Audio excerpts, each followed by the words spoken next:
Innal hamdalillah nahmaduhu ta'ala wa nasta'inuhu wa nastaghfiruhu wa natubu ilayh wa na'udzu billahi min shururi anfusina wa sayyiati a'malina man yahdihillahu fala mudilla lahu wa man yudlil falan tajida lahu waliyyan mursyida. Asyhadu an la ilaha illallah wahdahu la syarika lah wa asyhadu anna sayyidana wa nabiyyana Muhammadan abduhu wa rasuluh. Allahumma fasalli wa sallim wa barik ala sayyidina Muhammad wa ala alihi wa sahbihi wa man tabi'ahum bi ihsanin ila yaumil qiyamah. Faqala ta'ala ya ayyuhalladzina amanu taqullaha haqqa tuqatih wa la tamutunna illa wa antum muslimun. Ya ayyuhan nasu ittaqu rabbakumul ladzi khalaqakum min nafsin wahidah وخلق منها زوجها وبث منهما رجالا كثيرا ونساء واتقوا الله الذي تساءلون به والأرحام إن الله كان عليكم رقيبا يا أيها الذين آمنوا اتقوا الله وقولوا قولا سديدا يصلح لكم أعمالكم ويغفر لكم ذنوبكم ومن يطع الله ورسوله فقد فاز فوزا عظيما أما بعد فإن أصدق الحديث كتاب الله وخير الهدي هدي محمد صلى الله عليه وسلم وشر الأمور محدثاتها فإن كل محدثة بدعة وكل بدعة ضلالة وكل ضلالة في النار. Kaum muslimin jamaah salat Jumat rahimani wa rahimakumullah. Kita bersyukur kepada Allah, kita masih diberikan umur yang panjang. Di antara nikmat yang wajib kita syukuri, dan kita masih diberadakan oleh Allah Subhanahu wa taala di salah satu bulan yang termasuk di antara bulan-bulan haram, yaitu bulan Dzulqa'dah sekarang ini, di mana Allah Subhanahu wa taala memberikan kabar kepada kita, inna iddatasy syuhuri 'indallahi 12 syahran fi kitabillah Yauma khalaqas samawati wal ard minha arba'atun hurum. Bilangan bulan di sisi Allah ketika Allah menciptakan langit dan bumi itu ada 12 bulan. Di antara 12 bulan itu minha arba'atun hurum, ada 4 bulan yang menjadi bulan-bulan haram. Dan Nabi kita SAW menyebutkan dalam hadis riwayat Imam Bukhari, thalathun mutalawiyat, 3 bulan itu berturut-turut, kemudian yang satu terpisah. 3 bulan itu termasuk yang sekarang kita alami, Dzulqa'dah, Dzulhijjah, dan nanti Muharram. Bulan-bulan haram jamaah adalah bulan-bulan yang disucikan oleh Allah, dijaga oleh Allah Subhanahu wa taala.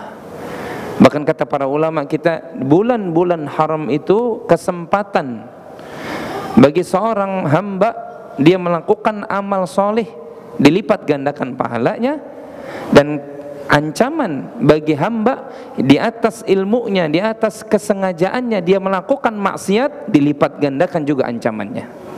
Nah, ini bulan haram. Oleh karena itu hati-hati kita di bulan haram ini. Bahkan sampai orang-orang Arab Quraisy sebelum datangnya Islam memuliakan bulan-bulan haram.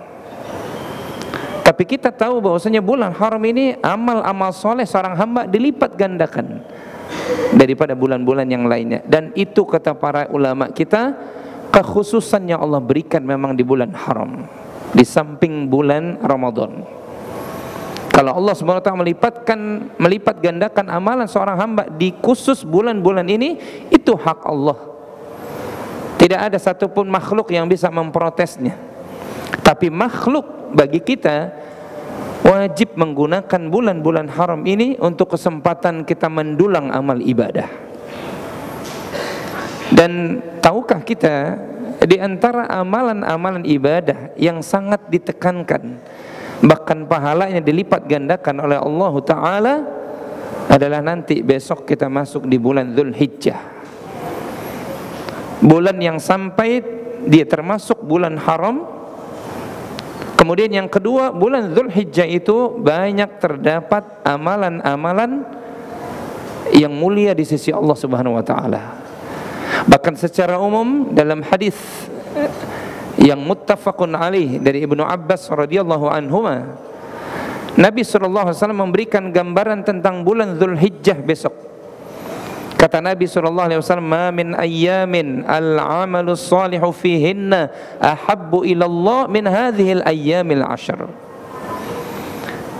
Tidak ada satupun hari-hari dari 365 hari dalam satu tahun yang amal soleh seorang hamba yang dia lakukan melebihi daripada 10 hari pertama di bulan Dzulhijjah.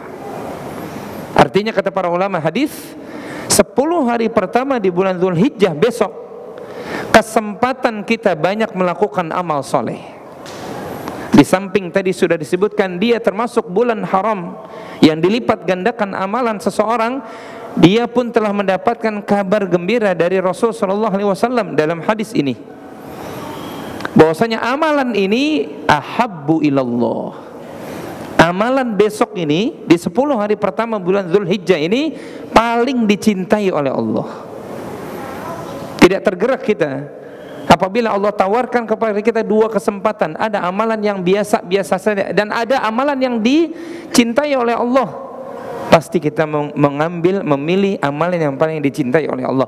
Besok nih kesempatan kita masuk bulan Dzulhijjah, tidak luput dari amalan soleh. Apa amalan-amalan soleh yang disebutkan oleh para ulama kita yang di dalamnya itu dilipat gandakan? Bahkan tidak ada satupun hari yang melebihi keutamaannya daripada 10 hari pertama bulan Dzulhijjah ini. Banyak amalan soleh itu.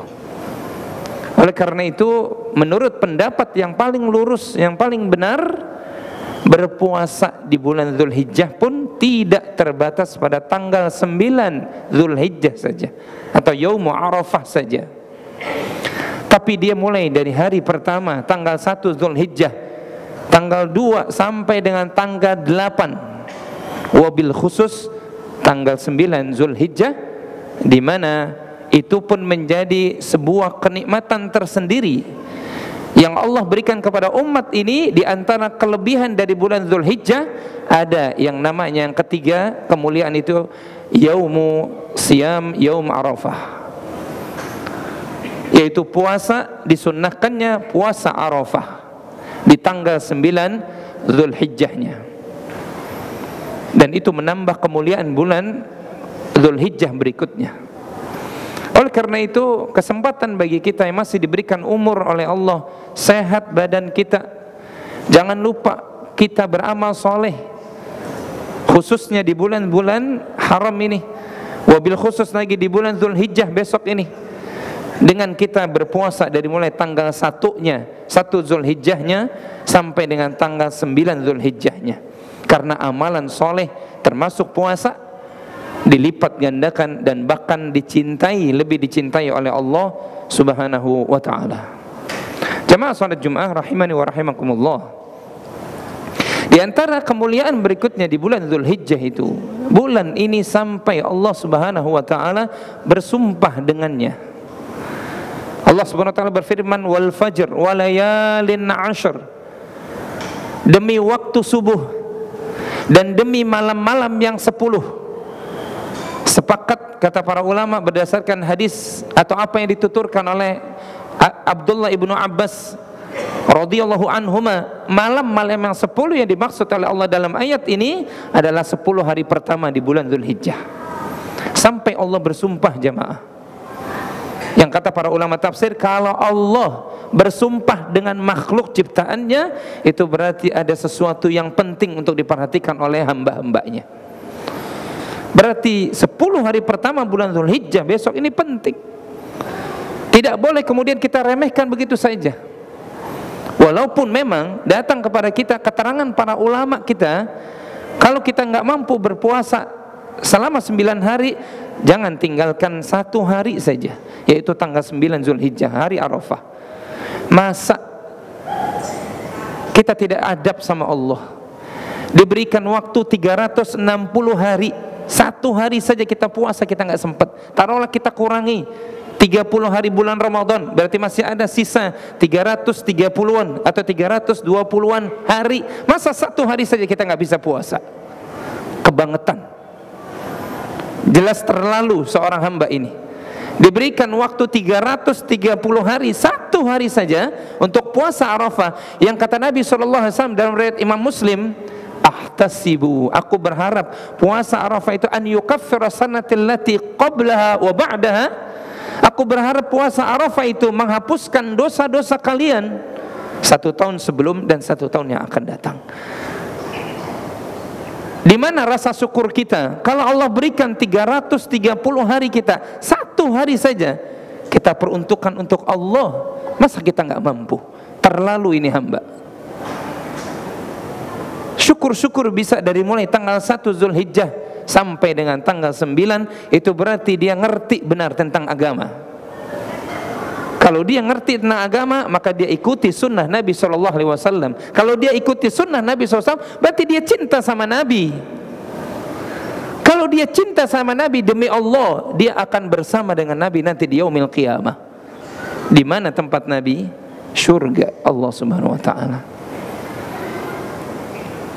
Oleh karena itu Nabi kita SAW mengingatkan kepada kita, kullu ummati dakhalal jannah, semua umatku insyaallah masuk surga. Illa man aba, kecuali yang enggan. Kecuali yang enggan. Maka para sahabat bertanya, qalu wa man ya'ba ya Rasulullah, siapa yang enggan masuk surga ya Rasulullah? Apa jawaban Nabi sallallahu alaihi wasallam? Man ata'ani dakhalal jannah wa man 'asani faqad aba. Siapa yang mentaatiku, mengikuti sunnahku, maka dia masuk surga. Tapi siapa yang justru bermaksiat terhadap sunnahku, terhadap diriku, maka itu orang yang enggan masuk surga. Maka kesempatan bulan yang mulia besok, di bulan Dzulhijjah, puasa minimal 1 hari jamaah. Di tanggal 9-nya, sisihkan dulu kesibukan kita, tahan dulu lapar kita, kalahkan dulu nafsu-nafsu kita. 1 hari di antara 300-an hari yang Allah berikan kepada kita. Subhanahu wa ta'ala, jauhkan kita dari orang-orang yang seperti ini. Ini di antara kelebihan dari bulan Dzulhijjah, bahwasanya bulan ini sampai Allah bersumpah dengannya. Kalau Allah sudah bersumpah, berarti ini penting, muhim. Ini penting, bulan ini penting, terutama di 10 hari pertama bulan Dzulhijjah. Kemudian di antara kemuliaan bulan Dzulhijjah berikutnya, karena di dalamnya ada perintah berhaji. Walaupun memang orang yang berhaji sudah boleh pergi ke Baitullah Al-Haram, Mekah maupun Madinah mulai dari Syawal, tapi perintah haji tetap ya jatuh ya di tanggal, mulai dari tanggal 8, 9, 10, 11, 12, 13 Zulhijjah dan hari-hari yang lainnya, dan itu jatuh di bulan Zulhijjah jamaah. Dan itu rukun Islam yang kelima, yang tentu siapa di antara kita yang tidak ingin melengkapi di antara arkanul Islam kita, yaitu ibadah haji ke Baitullah Al-Haram. Dan Allah muliakan bulan besok, bulan Dzulhijjah ini, karena di dalamnya ada perintah haji. Walillahi 'alan nasi hajjul baiti man istata'a ilaihi sabila. Allah wajibkan itu haji bagi orang-orang yang memang sudah memenuhi syarat haji, rukunnya. Dan berdosa orang yang sudah diberikan kenikmatan badannya sehat, kesempatannya ada, hartanya ada, dia enggak berangkat haji, dia bertanggung jawab di hadapan Allah Subhanahu wa taala. Maka kita doakan di majelis yang mulia ini, semoga saudara-saudara kita yang sedang akan menunaikan ibadah haji, Allah sehatkan fisiknya, Allah kuatkan iman dan Islamnya, Allah kuatkan bekal kepada mereka, yaitu bekal ketakwaannya. Karena Allah Subhanahu wa taala menggambarkan tentang bekal yang terbaik di antara seluruh bekal yang dibawa oleh jamaah haji. Apa kata Allah Subhanahu wa taala? Wa tazawwadu fa inna khairaz zadi at-taqwa. Berbekalah kalian. Dan ayat ini Allah sisipi di antara perintah haji. Di ayat sebelum maupun ayat setelahnya Allah sisipi kalimat wa tazawwadu, berbekal kalian. Fa inna khairaz zadi, karena tidak ada bekal yang terbaik melebihi daripada at-taqwa, ketakwaan kalian. Oleh karena itu haji yang mabrur yaitu orang yang berangkat karena ketundukan, ketakwaannya di hadapan Allah Rabbul Alamin. Semoga Allah Subhanahu wa taala jadikan kita bisa memuliakan bulan Dzulqa'dah, bulan Dzulhijjah, dan juga bulan Muharram serta bulan Rajab, yang itu semua termasuk di dalam bulan-bulan Al-Haram. Mudah-mudahan Allah senantiasa mengampuni dosa-dosa kita dan juga dosa kelalaian kita di dalam menggunakan kelalaian bulan ini. Aqulu qauli hadza wa astaghfirullahal azim li wa lakum wa lisairil muslimina wal muslimat wal mu'minina wal mu'minat fastaghfiruhu innahu huwal ghafurur rahim.